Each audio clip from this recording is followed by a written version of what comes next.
I'm a digital recruiter and Madeline's a traditional recruiter. So I recruit for like web design, web graphics, web banners, social media, email templates, and anything digital. I'm more traditional print for graphic design, and then also like marketing, copywriters, PR people, kind of anything like that. Yeah, so we cover the whole creative industry. It's not just design.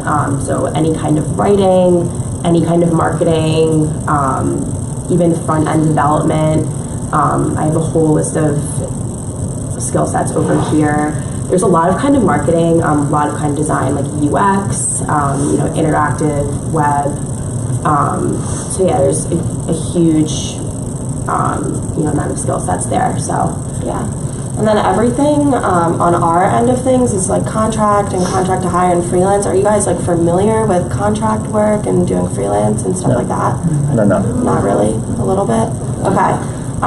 So basically we help our clients find, the creative talent that they need. So sometimes they can be short-term contracts.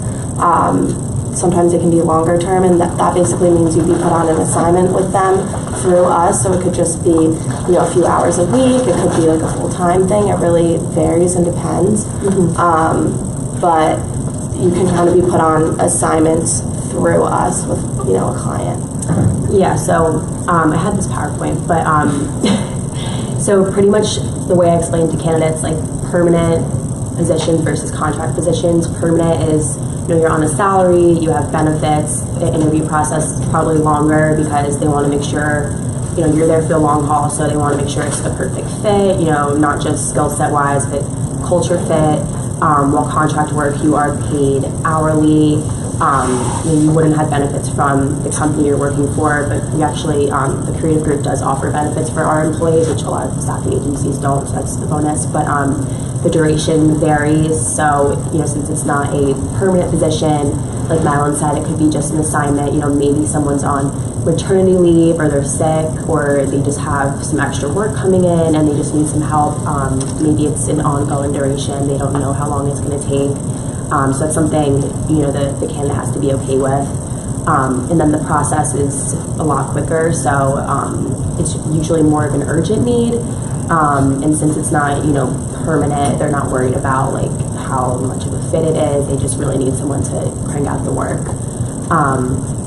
And I always go over like the benefits of contract work, because I know when I was in school, I don't know if I like looked down on it, but I was like, oh, temp, like I don't want a temp job, I want that stability. But there really is a lot of benefits to contract work, and I wish I knew. So especially as a recent grad, it's really nothing to be afraid of. It's a really good way to gain experience and build your resume, your portfolio. Break into different industries. So if you have a few assignments, it's different industries on your resume and your background.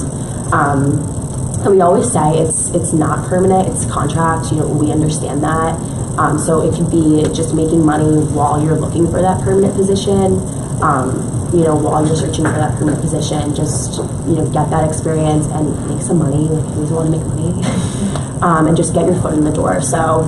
There's definitely been multiple times where we placed candidates and it was supposed to be like a 1-month contract. The client just needed some extra help, but then it's really common the client will fall in love with the candidate and be like, their work's great, we really click, we have more work coming in, we want to take them on full time. I mean, it really happens a lot, so you never know, it can happen. It can end up being a permanent position and a really good fit, or it can be a lot longer than expected. So there's a lot of benefits with that. But does anyone have any questions about contract work or anything like that? I do. Okay. So, who gets the lion's share of contract work? Is it web designers, or is it graphic designers, or who is it? Like, you mean the majority? Yeah. It's all over the place. Really anything the client needs. So there's not one like skill set that's kind of overpowering over it. It's not like, oh, we get more graphic design. Yeah, and it kind of depends on the time of year too.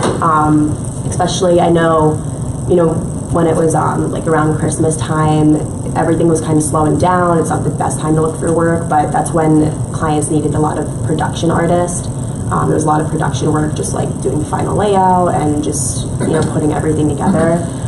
So it really depends on the time of year too. All right. Which clients do, or which industries do you represent mostly? Mostly around here, pharmaceutical is huge. We have a lot of clients that are pharma agencies. Agencies are huge. Agencies use contractors and freelancers the most, I would say. But we work with a lot of universities, some nonprofits.